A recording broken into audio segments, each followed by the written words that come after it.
Man, good evening, everyone. How y'all are? Y'all about ready for the show? And look, we got some new talent coming in here tonight, too. First of all, we're going to start this show by, several years ago, we had a good friend named Sil Nitskin. And he wrote this little song that, and I'm not going to sing it, I'm just going to say it. We'd always start with this at the Endice thing. Well, we got people that probably know it. But I don't, if y'all remember the song? Another Endice. Yeah, another Endice, another year. Another evening of fun and cheer. So settle back, relax, let go. Another Endice, another show. And then the men would say, another Endice, another year. We deacons come from far and near. We come to work, we come to play. Another Endice, may we find the way. And then the women say, another Endice, another year. We deacon wives are glad to be here, to learn, to discern, to pray and grow, to meet with friends from Maine to Mexico. And then everybody says, but tonight we're taking a break. Tonight is the Follies clam bake. Tonight we'll ha-ha and ho-ho. We'll listen and pray, but tonight's the show. Another Endice, another year, another evening of fun and cheer. So settle back, relax, and let go. Another Endice and another show. And we thank Sil and some of you may remember Sil from when he did the show with Sil and his little puppet Schultz. Sil was quite an entertainer, and we sure miss him. But that was from Sil, and tonight we're going to start the show with some Belleville people. Our friend Jerry Bach's going to be up here, and I know you all heard this story a lot, but we enjoy hearing it every time. Jerry? You on? He's looking at me like, what?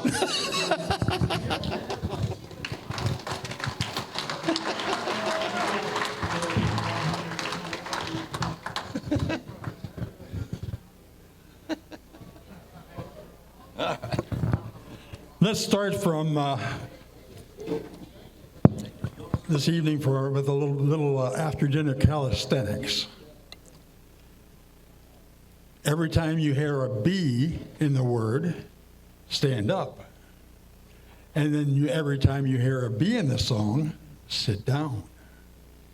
So, my Bonnie lies over the ocean. My Bonnie lies over the sea. My Bonnie lies over the ocean. Oh, bring back my Bonnie to me. Bring back, oh, bring back my Bonnie to me, to me. Bring back, oh, bring back my Bonnie to me.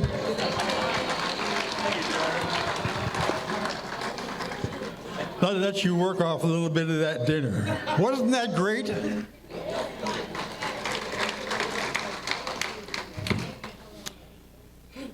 There once was a maiden named Grace whose girdles grew too tight to lace. Said her mother named Nellie, there's more in your belly than ever went in through your face. I hate that. I hate when that happens.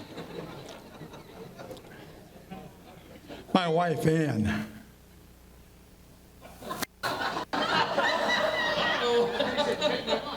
She hates it when I pick on her, but, she's married to me, and she gets what she deserves, But I met her when I was down in the dumps. I ain't going back there no more.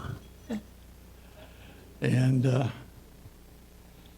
she is a very moody lady.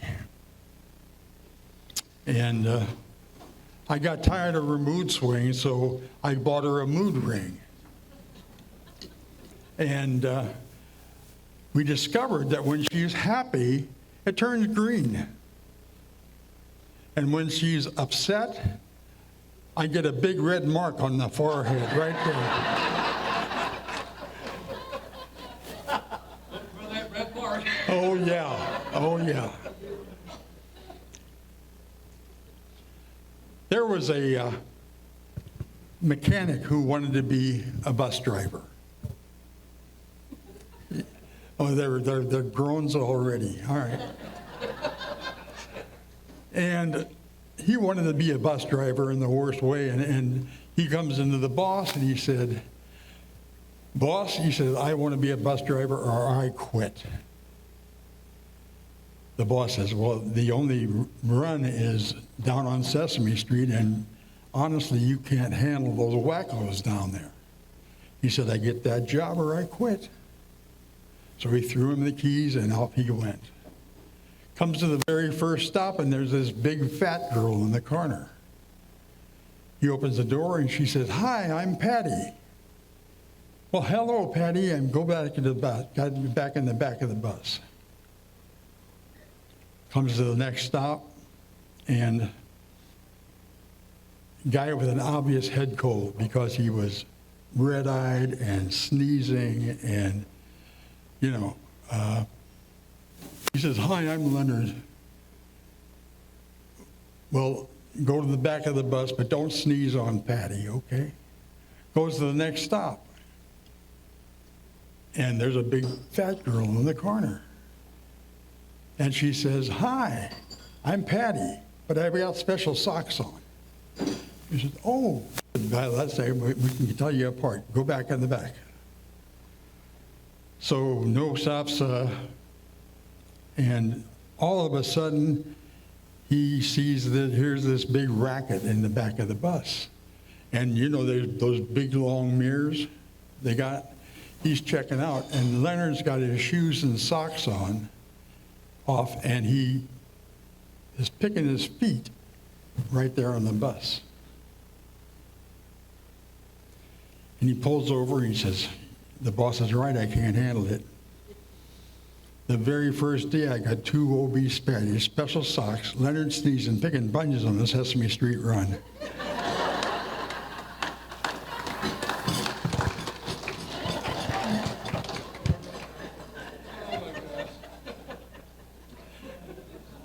There were these 2 baby snakes.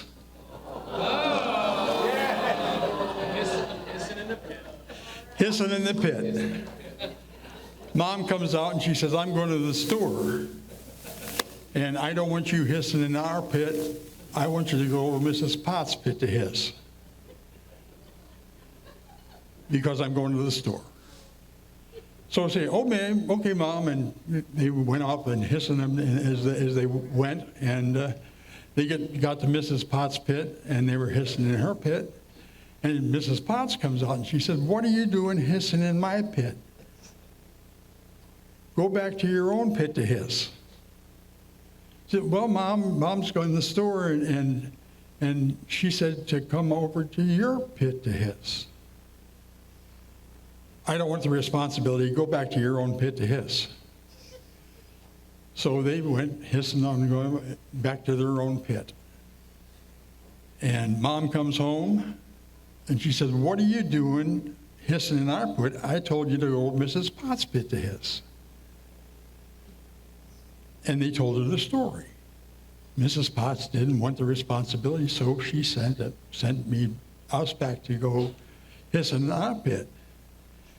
And Mom says, "I don't know what she's getting so upset about. I knew Mrs. Potts when she didn't have a pit to hiss in."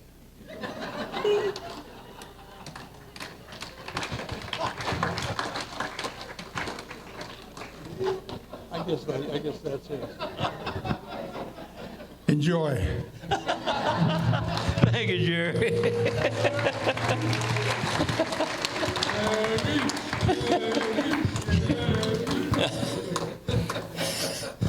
You know, I got to tell you where Boudreaux's from. Boudreaux come from a little town called Barricade, Louisiana. You know you're getting close because you see them sign that say "Barricade Ahead." And there's another sign we got down there called Dangerous Intersection Ahead. And man, I'm telling you, when them dangaroos start intersecting, you better get out the way. Not much going on down there. It's a kind of small town. We got much, I guess the biggest industry we've got is a 400-pound Avon lady. And they had to close the library last week because somebody checked the book out. They brought it back and they ain't finished coloring it yet. We got a combination boat launch, car wash down there. And it all depends how far you go down, what happens, you know, car wash or boat launch. If you go too far. Anyhow, we're gonna continue this show by having a real surprise come here. Where's Miss Emily?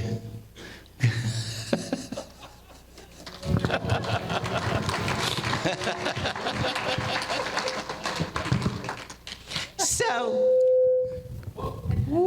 this is my buddy Boudreaux. And Boudreaux was a deacon down in Louisiana. And he was a new deacon down there. And for a long time, the parish that he was sent to could not keep a deacon. They'd have a deacon for a month or two, he'd get sent back.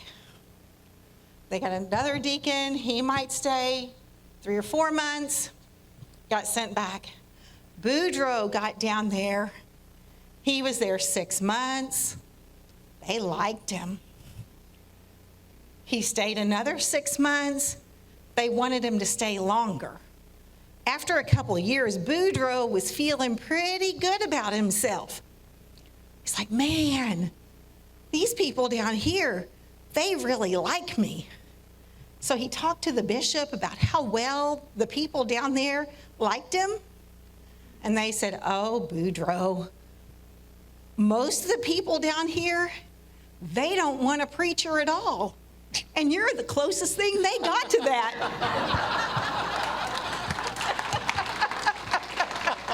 You got me. I did, didn't I? So I've been teaching in Catholic schools going on 35 years now. And for 30 of those, I've been teaching math. And this last year, I had this little guy that came to me. He had been in public school for a few years. And he just wasn't cutting it in public school. And his parents were just so upset with him. He wasn't doing his homework. He was failing his classes. His parents said, we don't know what to do. So they decided to pull him out of public school, and they brought him to Catholic school. They put him in my classroom. Suddenly, it was like a transformation. He started doing his homework. He was getting A's on his tests. He was passing his classes, and his parents were just so amazed. And they said, Johnny, what is going on for you to be doing so well all of a sudden when you had been doing so poorly? And he said, oh, Mom, when they put me in Mrs. McCarty's class and I saw that guy stuck up on the plus sign, I knew she meant business. All right, I've got one more for you. I had a brother, bless his heart and rest his soul. He was a priest and passed away in 2012. And he was a good country priest. And one of his early assignments, he was sent down to the country. And one of the first weekday masses that he had, he came into the church, and there was one farmer that came up to mass. And he kept looking out. Maybe there were going to be more coming. Nobody came. He looked out again.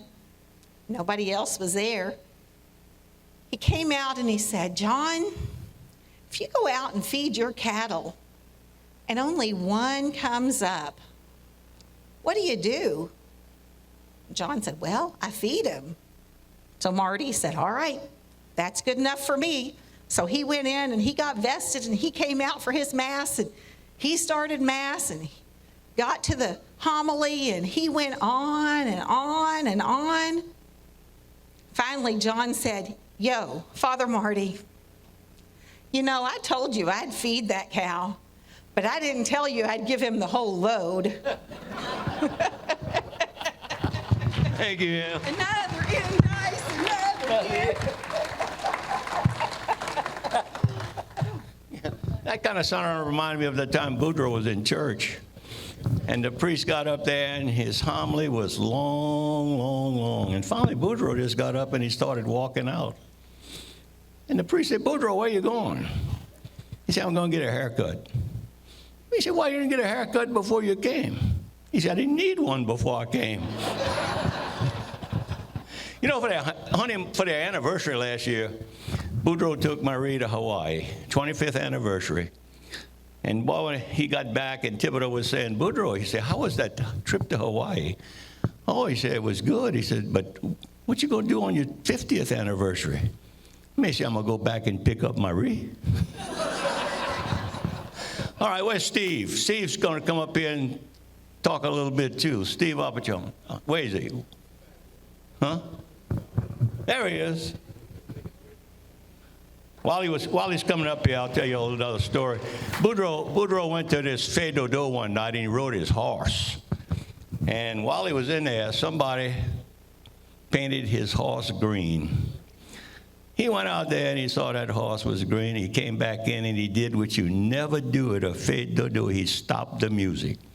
He got up there, and he said, "Somebody paint my horse green, and I want to know right now who it is." And this guy, about 6'7", 350 pounds, come up and say, "I did it. What about it?" He said, "The first coat's dry. You can go out there and put another coat on it." All right, Steve, come on up here.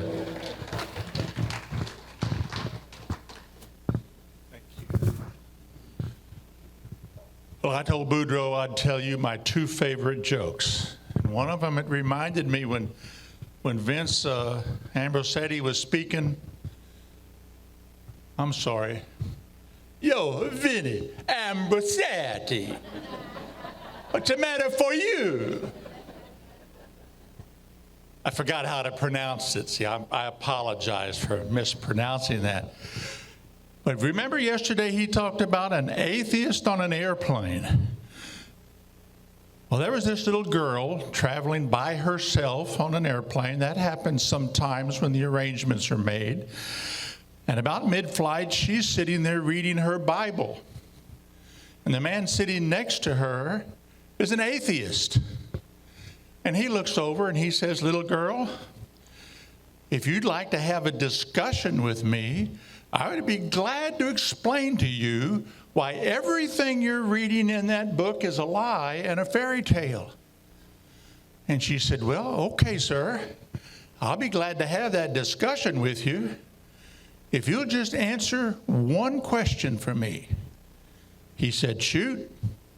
She said, "Why is it that cows poop patties and rabbits poop pellets?" He said, "I don't know."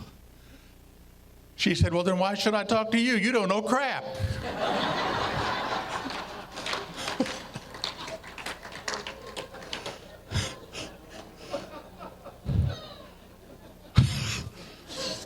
Well, there go all my faculties.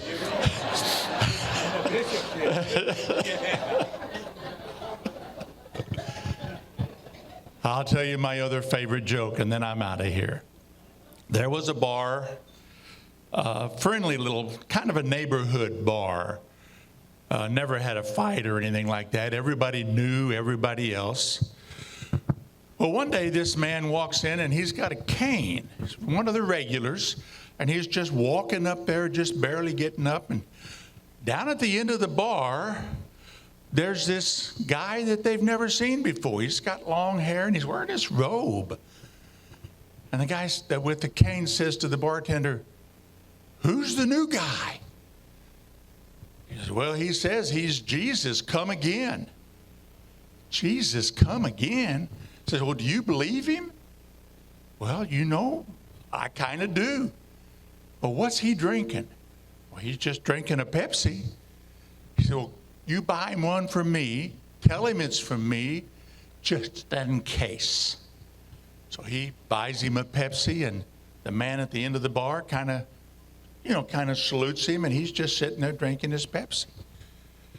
And then in comes a second guy, and boy, he's on crutches. He's even worse than the first guy, just barely makes it to the bar. He says, "Who's the new guy?" He says, "He's Jesus come again." "Are you kidding me? Do you believe that?" He said, "I think I do."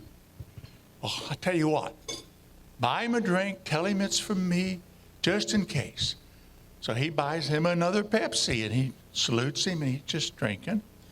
Third guy comes in. He's in a wheelchair. He can't even get up onto his feet, and he rolls up to the bar, and he says, "Who's the new guy?"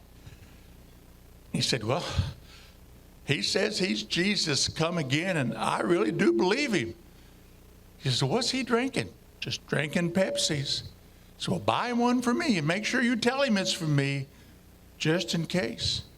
So he did, and new guy drinks the beer and gives him a thank you. Well, after he's finished drinking the beer, he comes over to the guy with the cane, and he said, "Sir, for your compassion, heal." And by golly, the guy threw his cane away, and he's walking. He's never walked without that cane in years. And he walks over to the guy with crutches, and he says, "Heal." The guy throws the crutches away. He's dancing to the music from the jukebox.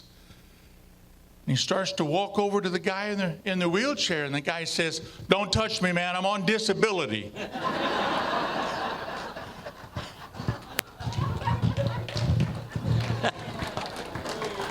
All right. What he said about somebody being on a plane kind of reminds me of the time Boudreaux was on a flight. And sitting in the seat next to him was this famous, smart little lawyer from up north somewhere. And finally the lawyer says, "Look," he says, "let's play a game." And Boudreaux said, "What kind of game you want to play?" The lawyer said, "Look," he said, "I'm going to ask you a question. If you can answer that question, I'll give you $100. But if you can't answer it, you only give me $5. He said, "Because I'm so smart and intelligent, I'm going to let you go first." He said, "I'm going to ask you first." So Boudreaux said, No. He said, "Let me go first." So Boudreaux said, the guy says, okay, you go first. Boudreaux said, comes out of a tree. It's got 6 legs. It's green, got a yellow tail, and it goes in the water. The lawyer says, "Man," he said, "you got me on that one. What was that?" He said, "I don't know either. Here's your $5. Boudreaux was in the Holy Land, and he wanted to rent a boat on the Sea of Galilee. So he went up there to the travel agent, and he says, "Look," he said, "I'd like to rent this boat on the Sea of Galilee." And the travel agent said, "Well, look," he said, "that's going to be $300 an hour." "Oh," he said, $300 an hour. He said, "Down in Louisiana," he said, "I can rent a shrimp boat for a week for that." The guy said, "You don't understand." He said, "The Sea of Galilee is where Jesus walked on the water." Boudreaux said, "No wonder he walked at $300 an hour for a boat."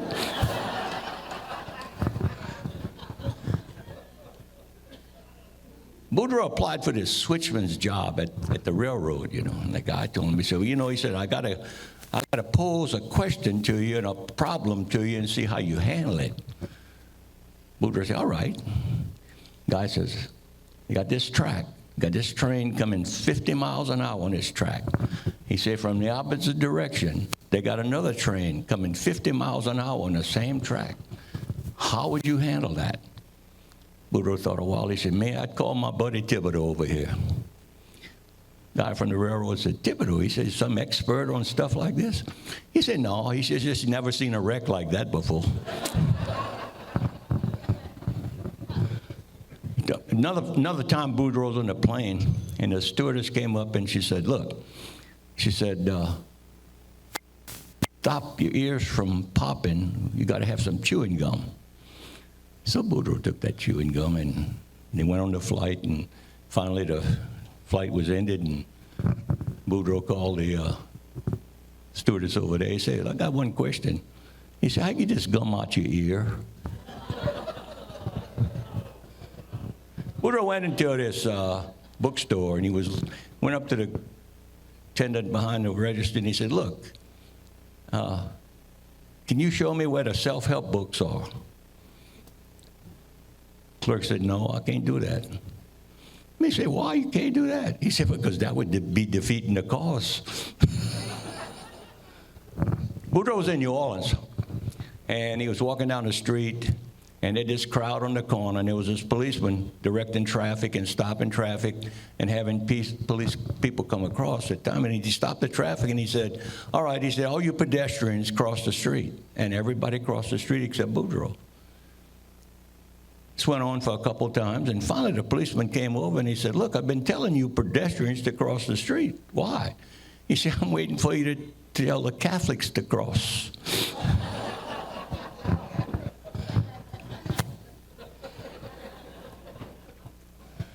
Boudreaux had this mule.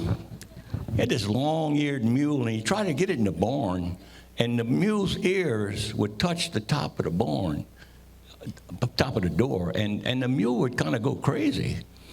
And Boudreaux went and he got a saw, and he was going to saw the top so the mule could fit in, without touching its ears. And Thibodeau came over and said, Boudreaux, he said, what you doing? Man, see, I'm cutting the top off so this mule, he keeps fighting when I try to get him in the barn when his ears touch. And he said, I got to do something.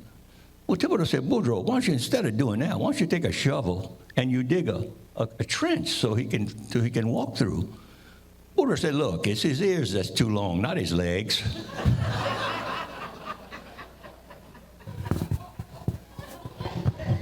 Had this priest that went down to Bahia to do a mission, and he had to stay in the hotel because there was no place in the rectory for him. And so the next morning he had to get up and he had to send a letter back to his diocese, but he couldn't find the post office. So he went downstairs, and the first person he ran into was Boudreaux. He said, excuse me, sir, I can't find the post office. Can you help me? Boudreaux said, oh, yeah, sure. It's just down the bayou about a half mile. It's on the right. You can't go left because you'll go in the bayou, Well, the priest says, well, thank you. He said, but look, he said, I'm doing a mission at your church this year. He said, this week you coming? Boudreaux said, no. He said, I go to Mass on Sunday. That's enough. He said, I'm not going to that. The priest said, look, if you would come to this mission, I could help you find Jesus, find heaven. Boudreaux said, find heaven? How you going to do that? You can't even find the post office.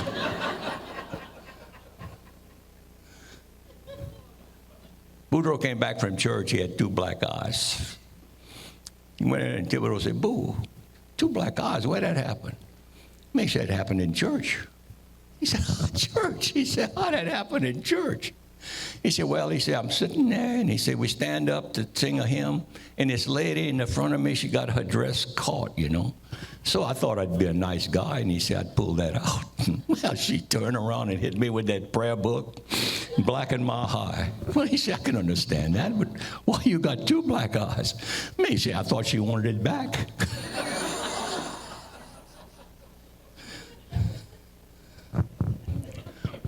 Boudreaux, when he graduated from high school, he decided he wanted to go to college.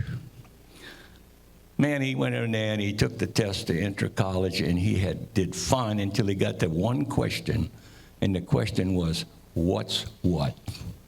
And he had no clue, so he couldn't get in.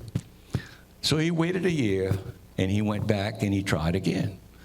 And he came up with that same question, what's what? And he couldn't answer it. So he couldn't get in again. So the 3rd year he goes back and he tries again. And that same question came up, what's what? Well, he had no clue. But he was so despondent, he went out to the park, sat by a tree. Nice day, there was a lake, and his girlfriend Marie came along dressed in one of the little bikini bathing suits, and she said, oh, babe, she said, I know you're despondent and all. She said, why don't we rent a boat and go out on the lake and just pass a good time? So they did. They went on the lake and they tooling along, and all of a sudden they hit something in the lake and a top falls off. He said, "What's that?" She said, "What's what?" He said, "Doggone, if I'd have known that, I'd be a junior in college."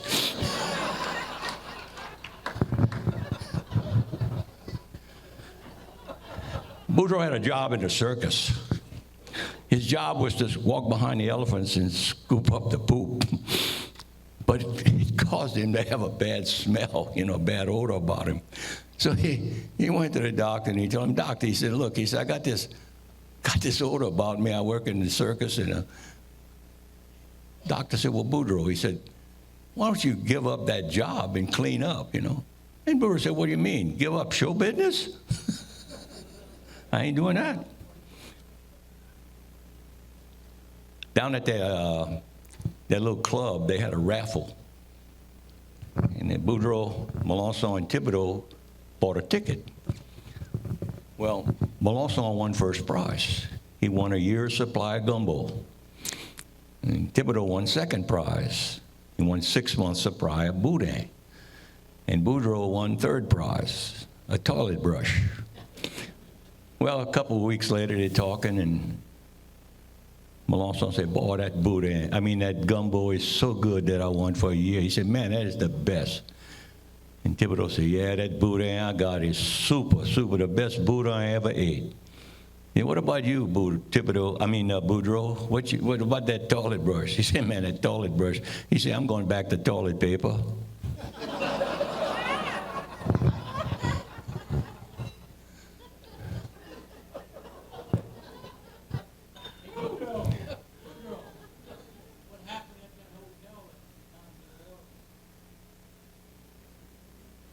Oh, the Marriott?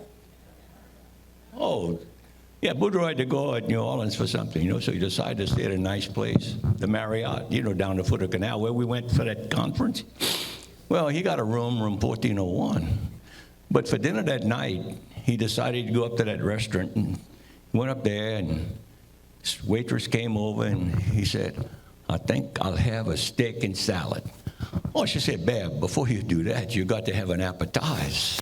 He said, "I don't want none of that." She said, "Look, everybody that come to the Marriott get the onion soup. We famous for onion soup here at the Marriott. Everybody that comes eat that." Boudreaux said, "Look, I don't want none of that. Bring me my steak." She brought him his steak, but you could tell she wasn't too pleased. Well, after he ate, he went back down to his room 1401, and he went sound asleep. About 2 o'clock in the morning, in the next room, they got this guy that's got the worst case of gas you ever heard. And that woman that was living with him knew there was only one thing to do. She called the desk. She said, "Y'all got a nurse on duty here?" "Yes, ma'am, we got a nurse." "Will you send that nurse and 2 of the biggest bellhop you got up to room 1402? We got to give that man an enema. That's the only way we're going to get some sleep." So they get in the alligator, and they go up to the 14th floor. Don't you know they go in the wrong room? They go in a room where Boudreaux's sound asleep, and before you know it, it's all over, and I mean all over. Well, next morning, Boudreaux went down, he paid his bill, and he went home to barricade where he's from. A couple weeks later, his brother Alfred said, "Boo," he said, "I got to go to New Orleans. They got a nice place to stay." Boudreaux, "Oh, yeah." He said, "Man, the Marriott." He said, you can do everything over there." He said, "It's just a great place." He said, "You go up to that restaurant, though, and that waitress come over there and tell you got to have that onion soup. Take that with your meal, because you're going to get it one way or the other."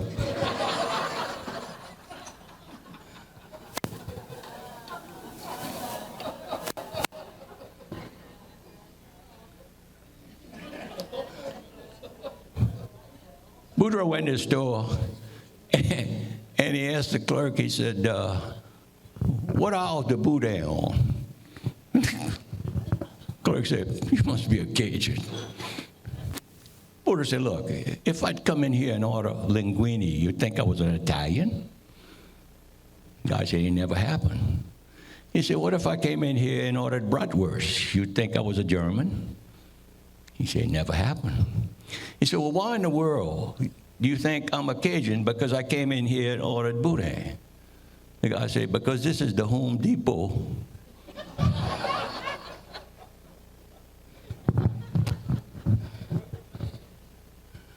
Let's see. Oh, One day, Thibodeau was heading toward town, and he went by Boudreaux's house, and he saw Boudreaux standing out in his field drinking a cup of coffee. Well, he was in town a while, and he came back, and Boudreaux was still out there in that field.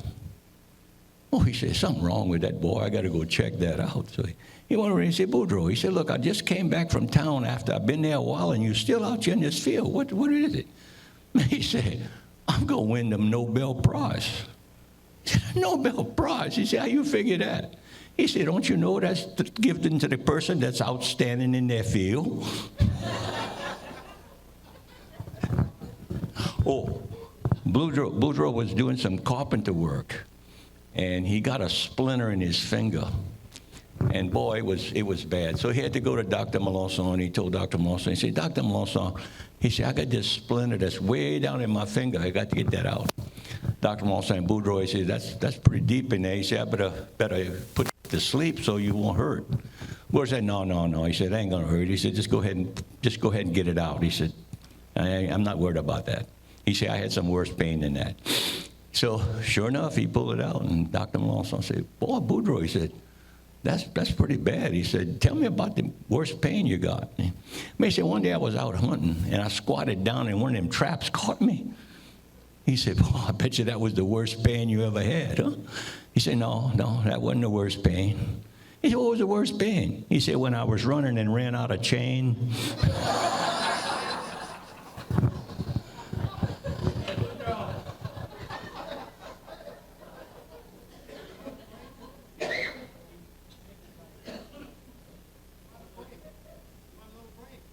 What? Yeah. Oh, yeah, well, I'll take a break. All right, Jim Galbraith. I'm a walk-on here. He was doing his shtick. He didn't tell you that Boudreaux had a sister who had a serious problem, attitude problem. She got on the airplane in L.A. for Chicago in the economy seat 29A. Plane leveled off, 35,000. She got up, walked into first class, sat down in 1A. Stewardess came up and said, Madam, let me see your ticket. You belong in 29A. That's what you paid for. She said, I am blonde, I am beautiful, and I am going to Chicago, and I'm not moving. The stewardess said, I'm going to have to report this in the cockpit. So she went up, talked to the first officer. He said, I'll take care of that. He walked up, saw the lady there. He said, Madam, let me see your ticket. Looked at it. You paid for 29A. Get back in the economy class. I'm beautiful, I'm blonde, I'm going to Chicago, and I'm not moving. First officer said, we're going to have to call the police when we land. He went back in the cockpit. Captain said, what's the problem? He explained this blonde. He said, you didn't mention a blonde. I'm married to a blonde. Let me go out there. So the captain walked out, kneeled down, began to whisper in her ear. She said, yes. Oh, yes. Oh. She immediately got up, walked all the way back, sat down in 29A. Captain went back, get on the left-hand seat, continued on. First officer and the flight attendant said, what did you say to that woman? I said, Madam, you're in 1A, first class. All of the passengers here in first class are going to Cincinnati. Those in the economy class are going to Chicago. She got it. We don't want to certainly knock the blondes, but there's a story of a guy that came out, sat in the chair in the middle of the stage, big audience, sat down with his dummy, and he's going back and forth with the dummy. And the dummy's talking about blondes. They do nothing. They're not active. All they do is eat bonbons. Blondes. In the back of the room, a woman got up on the table and said, listen, I'm a blonde woman. I'm college educated. I sent 3 of my children through college. I have a responsible position. I'm sick and tired of hearing all these blonde jokes. And the comedian said, Madam, please, it's just my shtick. She said, shut up. I'm talking to the little guy on your knee. That's a little break, Hank. That's a little break. And the last one is this. Out here around 1:54 last night, 2 in the morning, an officer stopped the car, swerving back and forth. Told the woman, okay. He said, let me see your license. I got you going at 45 in a 30-mile-an-hour zone. And the woman said, I don't have my license. You don't have your license. He said, do you have the certificate for this vehicle? No, officer, I do not. You don't. Is this your vehicle? Well, she said, no, not really. You see, I stole this car. I killed the owner, and his body's in the trunk. And the officer immediately called backup right away. Number of squad cars pulled up, and the skipper, the captain, got out. Said, madam, out of the vehicle. My officer here informed me you don't have a license. She reached in her purse, pulled out his driver's license. He said, you don't have a certificate for this vehicle. She reached in, pulled that out. He informs me that you stole this vehicle and you killed the owner and his body's in the car. She said, take a look. He opened the trunk, clean as a whistle. Then she said, I bet this officer told you I was doing 45 in a 30-mile-an-hour zone. He said, have a great day, ma'am. Thank you, Jim.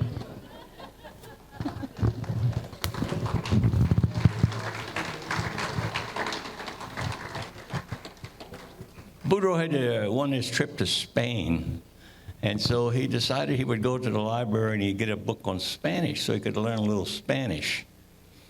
So he was sitting at home, and Thibodeau came over there and said, "Boy, what you doing?" Man, he said, I'm learning a little Spanish. He said, I'm going to Spain. Thibodeau said, Boudreaux, you don't have to do that. He said, them people over there is smart. All you got to do is talk real slow. So Boudreaux flew to Spain. He landed in Madrid, and he was hungry, so he went to a restaurant. And the waitress came over there, and Boudreaux said, I think I'll have a steak and salad. She says, how would you like your steak? He said, where are you from? She said, Mississippi. He said, how you learn to speak Spanish so good? Boudreaux went to this tent revival, and the preacher was preaching on healing. And he preached and he preached and he preached. And finally he said, anybody that needs healing of any kind, come on up here and I'll lay my hands on you and pray, and we'll see about healing. So Boudreaux went up there, and the preacher said, my son, what can I pray over you about? Boudreaux said, preacher, it's my hearing. So he laid his hands on his ears, and he prayed and he prayed and he prayed, and he took them off, and he said, well, how's your hearing now? Boudreaux said, I don't know. It ain't till next Wednesday.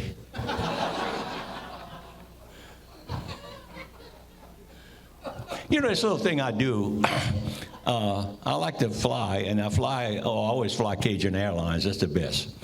So I'm flying up to Shreveport, Louisiana, up in North Louisiana, and I'm sitting behind pilot Boudreaux in the plane, and pilot Boudreaux said, boy, I tell you what, he said, I sure don't like to go fly to that airport in North Louisiana. And people up there don't know how to make an airport. He said, man, I hate that place. So they're flying along, and all of a sudden the tower comes in, and he said, identify yourself. He said, this is pilot Boudreaux, Cajun Airlines. He said, give me your height and your location. Boudreaux said, I'm 5'10", and I'm right up here in the front. So we get a little closer to Shreveport, and Boudreaux said, well, we're going to put the plane down, tighten your seatbelts. So he put that plane down, and before we picked it back up, he said, no, we're not going to make it. He said, I told you, they don't know how to make an airport over here. So he goes around, and he circles around a second time, and he said, tighten your seatbelts a little bit, we're going to put it down now. So he brought it down and picked it back up again. He said, no, we can't put it down this time.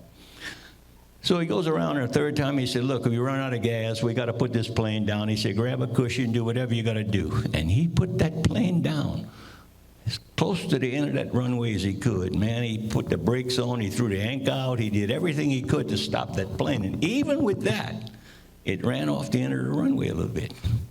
And we told him, look, we're all right over here. Everything's okay. Pilot Boudreaux said, look at that. He said, I told you they don't know how to make an airport up here. They make that 50 feet long and a mile wide.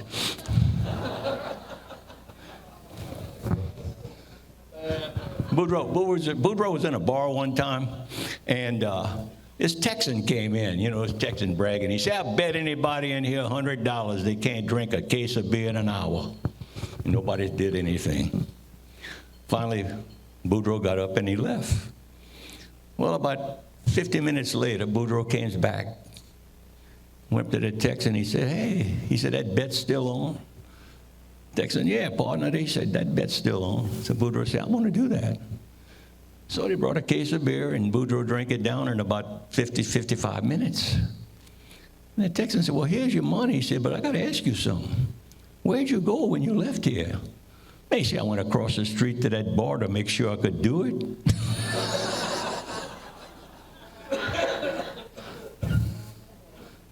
Oh, these two Yankees came down to Louisiana and they wanted to go duck hunting. And they heard that Boudreaux had some good duck dogs. And Boudreaux rented them a duck dog, and they went out, and boy, there was ducks everywhere, but those guys could not get a duck for nothing. And so one of them tells the other one, he said, oh, that Boudreaux fella, he said, that guy done steered us wrong on his dog. I don't know what's the matter. The other one said, I don't know. He said, maybe we're not throwing him up high enough.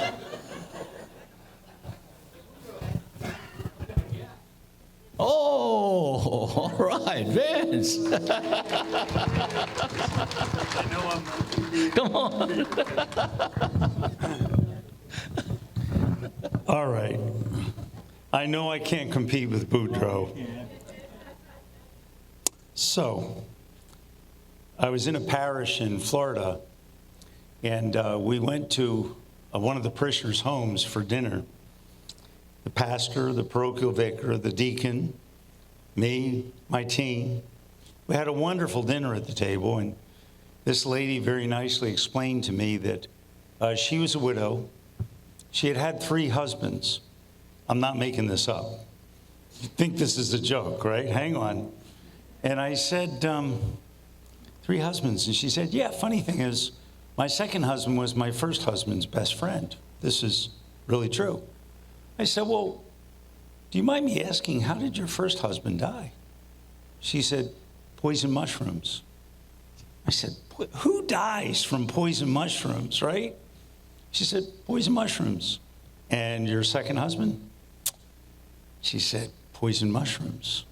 Now I'm really suspect, right? I said, I'm afraid to ask, your third husband? She paused dramatically and she said, broken neck, he wouldn't eat the poison mushrooms.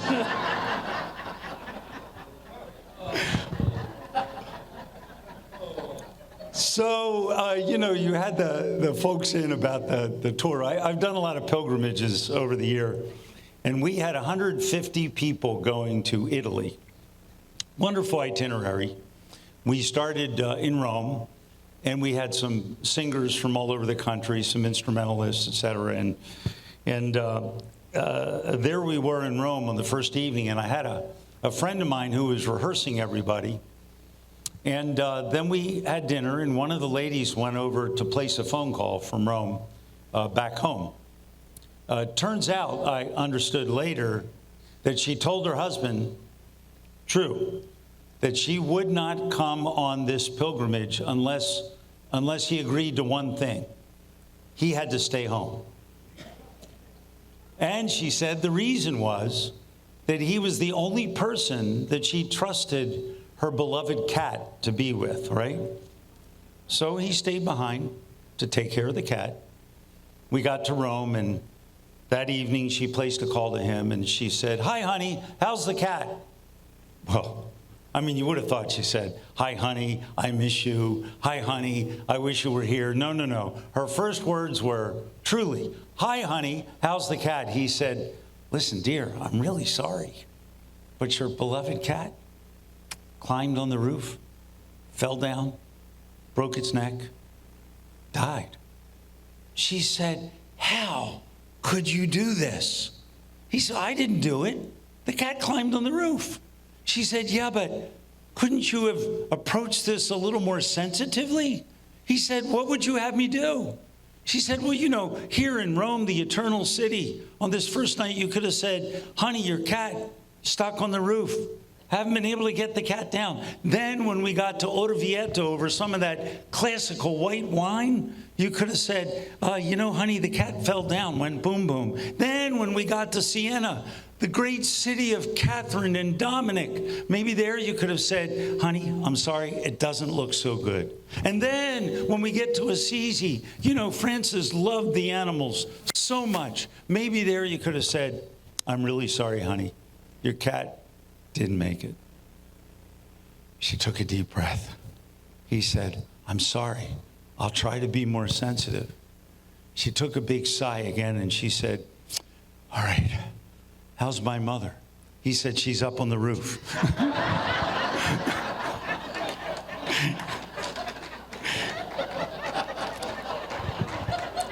All right, look, I got one more. One more I'm going to tell you, okay? But I have to confess to you before I tell you this one, I can't really use this in a parish mission, okay? So, all right, so hang on. But I do this in your honor, Boudreaux, okay? All right, so the pastor in New Iberia, Louisiana, you know where that is? Oh, yeah, okay. Well, the pastor, who was the founding pastor, had told the people that he loved the fact that they were all coming to confession. But the thing that really hurt his ears in the confessional was hearing about an infidelity of any kind. He said, so listen, if you come to confession and you've been unfaithful, he said, what I want you to do is not tell me that you've been unfaithful. You say, I fell in Bayou Lafourche like one time or 2 times or 3 times, whatever it is. And then I can figure out what the penance ought to be, you know. But anyway, this went on for years. And then this pastor retired. Gone. New guy comes in. He's hearing confession. People are coming in telling him they're falling in the Bayou Lafourche. One of his parishioners is the mayor. He gets in his car after the confessional, and he drives over to see him at the city offices. And he runs in. The secretary tries to stop him, but she can't. He's just so upset. He rushes into the mayor's office. He said, Mayor, listen, we got to put a fence up around Bayou Lafourche. The mayor says, oh, no, Father, listen, you don't understand. He said, no, you don't understand. Your wife fell in 3 times this week.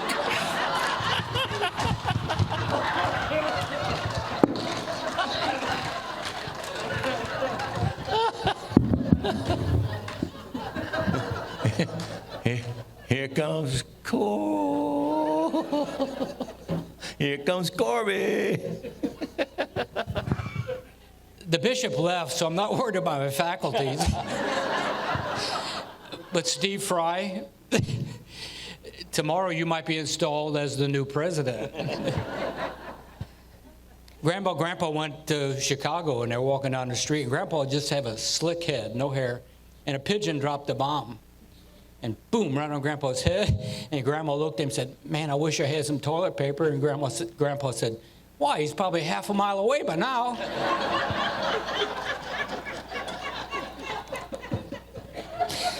This very young couple were walking down the beach. They were celebrating their 40th wedding anniversary. Walking down the beach, and you know what happened? The bottle floated up. They picked up the bottle, they took the lid off, and the genie was poof. The genie said, each one of you get 1 wish. He looked at the lady. They were married 40 years. They're 60 years old. That's important to know. He looked at the lady and said, what do you want? She said, I've always wanted to travel my whole life. We couldn't really afford it. I just love to travel. Poof. She had a handful of tickets. Helicopter come down, took her to travel. She looked at the husband. What would you like? He said, I always wanted to be married to a woman 30 years younger. Poof, he's 90 years old.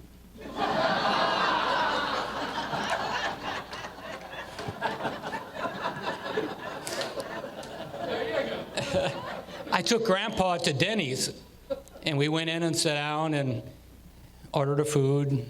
The toast was burnt, the scrambled eggs were runny, and the coffee was cold. He ate. We got up and went past the cash register. He stopped and says, "My compliments to the photographer."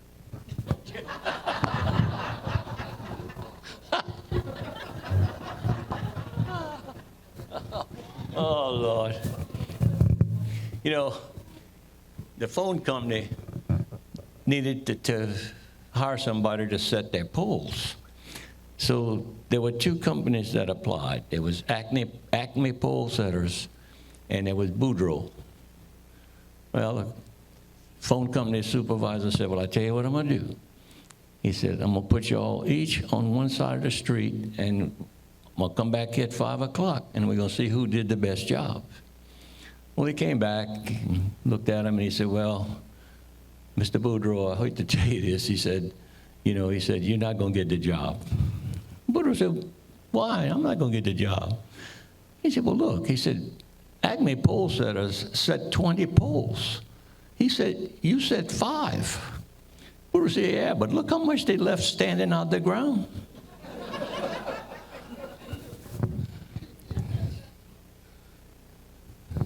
Boudreaux was up in the attic cleaning out, and he found this shoe. He brought his shoes you get the ticket for repairing shoes. And he found that, and he said, "Look at this ticket." He said, "I found this for a pair of shoes I sent to Thibodeau's shoe repair shop 5 years ago." He said, "I wonder if they're still there." So he called Thibodeau, and he said, "Thibodeau," he said, "this is Boudreaux." He said, "I got this ticket, for these shoes that I brought in." He said, you think they're ready?" Thibodeau said, "No, Boudreaux," he said, "it'll be another week." Oh, NASA got word that Boudreaux and his gang were building a rocket. So they sent a representative down to Louisiana to check on that. We go down there, and sure enough, they said, "Well, ask this guy, where's Boudreaux and his rocket?" Well, he said, "You go down the road a little bit, you'll see it." So he went down there, and sure enough, Boudreaux and his crowd were building a rocket. Guy said, "What y'all building that rocket out of?" Oh, he said, "We're making that out of cypress. It's going to last a long time."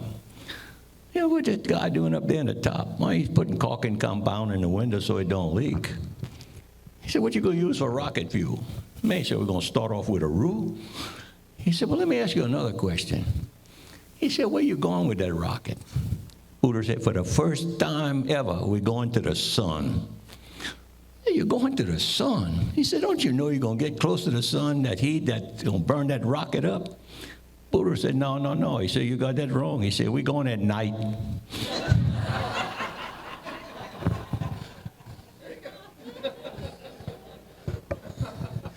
Boudreaux and Marie got home one night, and their house had been broken into.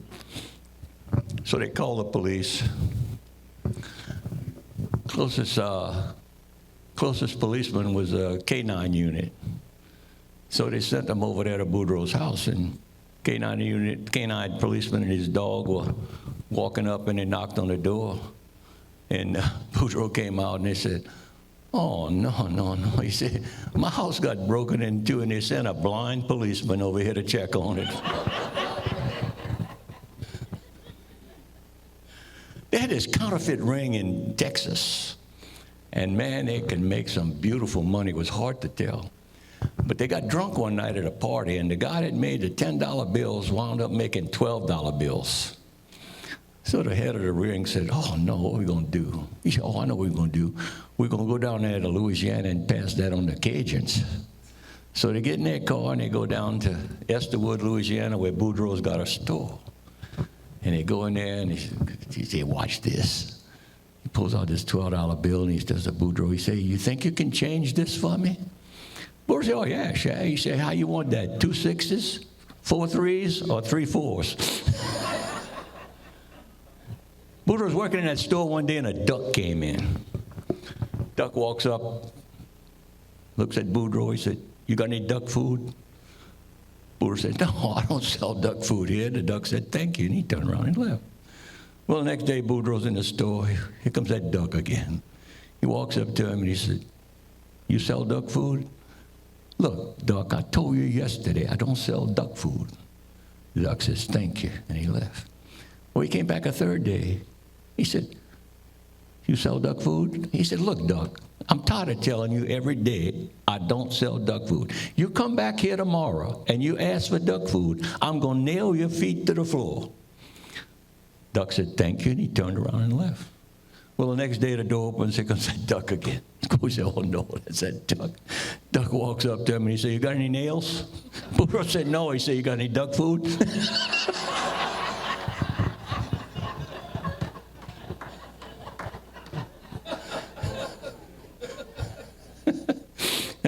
Let's see. I gotta. Oh, Boudreaux was in New Orleans, and he was walking down the street, and these two muggers came up, and they said, give me your money. Man, he said, I don't have any money. They shook him down, and he got 58 cents out of his pocket. They said, 58 cents? He said, that's all you got? Boudreaux said, no. He said, I didn't really know what you wanted, but I got that $500 in my shoe.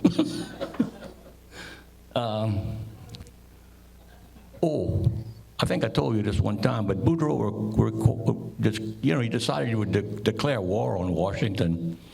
So he called Washington and he said, look, he said, this is Boudreaux. We declaring war on you. Guys, this is Secretary of Defense said, Boudreaux. He said, what y'all got over there? He said, well, we got a few tractors and some shotguns. He said, well, look, up here in Washington, we got 500,000 men and guns and everything. He said, you still want to fight? Boudreaux said, I'll call you tomorrow. Next day, Boudreaux calls up and he said, the war's still on.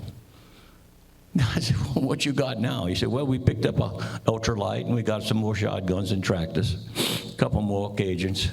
He said, look, I got 1 million men here now, guns, tanks, everything. You still want to fight? Boudreaux said, I'll call you tomorrow. Called him the next day, he said, the war's still on.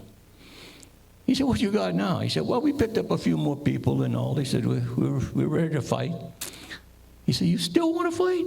He said, I'll call you tomorrow. Next day, Boudreaux calls up and he said, Mr. Secretary, he said, the war's off. He said, I knew you would come to your senses, me with all my men and guns and weapons and everything. Well, I said, no. He said, it wasn't like that. He said, me and the boys got together last night and we had a little meeting and we decided to just know where we could feed that many prisoners.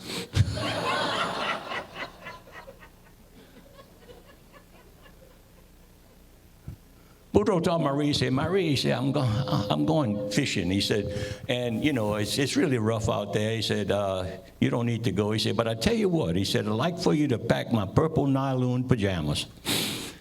So, all right, so Boudreaux takes off. 3 days later, he comes back, and she said, well, how was the fishing trip? Oh, he said, it was rough. He said, it was good. He said, but you forgot to pack my nylon pajamas. Oh, she said, I did. He said, well, you pack that. She said, in your tackle box.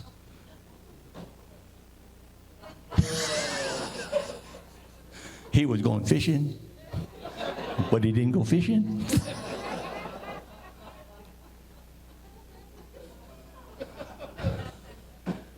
Boudreaux had this old sow.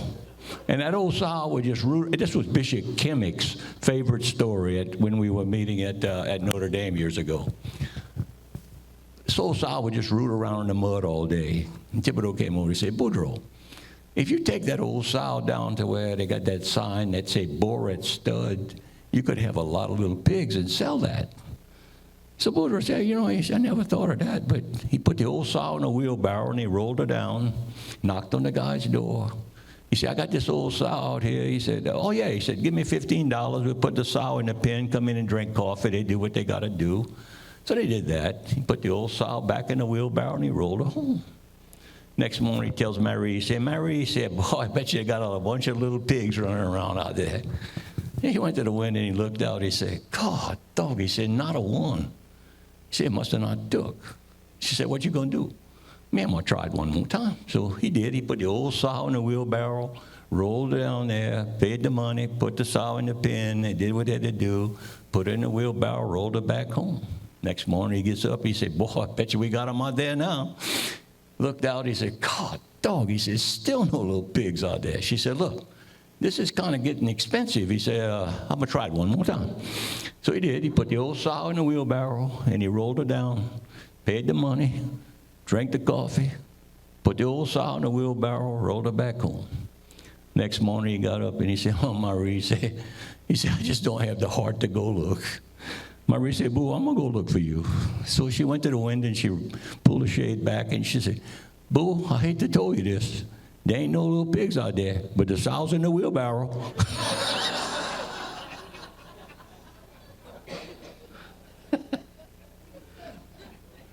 Well, friends, it's been fun. Anybody else want to come up and say something? If not, we'll kind of conclude. You know, I like to conclude with these words from Mother Teresa. She said, when we pray, we believe. When we believe, we love. When we love, we serve. And that's so true. And I'd like to close with this prayer. Heavenly Father, we give you thanks for instilling in us a spirit of joy so that we may be better servants to those we serve. You have blessed us in ways we cannot begin to number. We're aware that we take so much for granted. We assume that the joy we are blessed with will be forever. And members of our family, faithful followers of your word, help us to become better aware of your gifts and not to take even the smallest among them for granted. Continue to bless our organization and our ministries, that we may continue to be joyful in our ministry to others, those who are without joy, the poor, the abandoned, the lonely, and the forgotten, that they too may experience joy and rejoice. Let us deacons and wives of deacons, let us continue to rejoice and be glad, because like the 72 that were sent and were told to, by Jesus, rejoice because your names are inscribed in heaven. My friends, let us go forth from this place and let us become Eucharist for all that we meet. And we ask this in the name of Jesus, amen. And as was, don't tell Max to come up here because he'll fell off and we'll forget to sing Unholy God like we always do. We always concluded our follies at Xavier, and almost here last year when Max fell off the back of the podium here.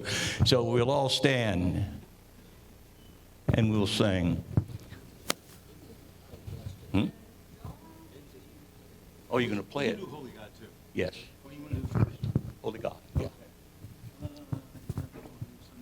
Go ahead.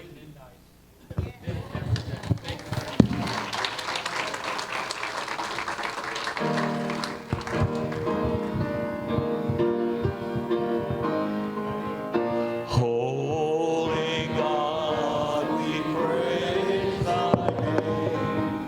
Lord of all, we bow before thee. All earth thy scepter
And we have one more thing to do, and that's to draw the winning ticket for the scholarship for next year's Endice.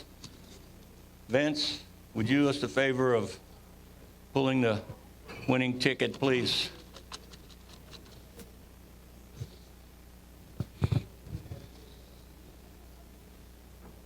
Thank you. All right. Number 227-97121.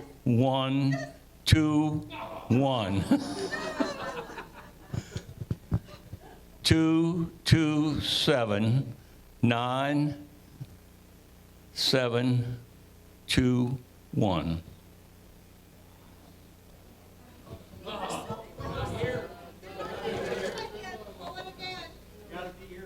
Got to be here.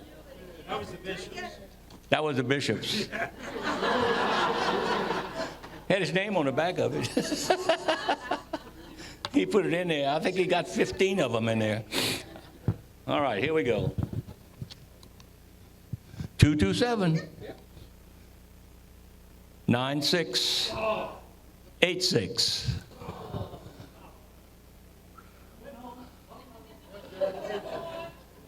Still nobody? Everybody left. They lost their tickets. My third time is a charm. Third time.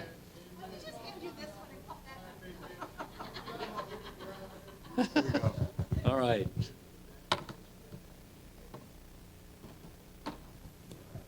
All right. Sure you're not reading the numbers upside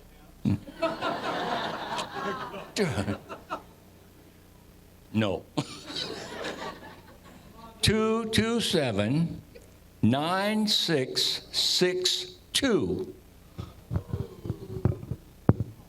I can't believe it. I bet you a bunch of people don't even have their tickets here. Dig into the trash for your ticket. Is there somebody there? Did somebody have that one? 227-9662. No? Okay. Keep going, Vince. All right, here we go. This has got to do it. You sure this isn't last year's time? Here we go. Wait a minute, that might be last year's box.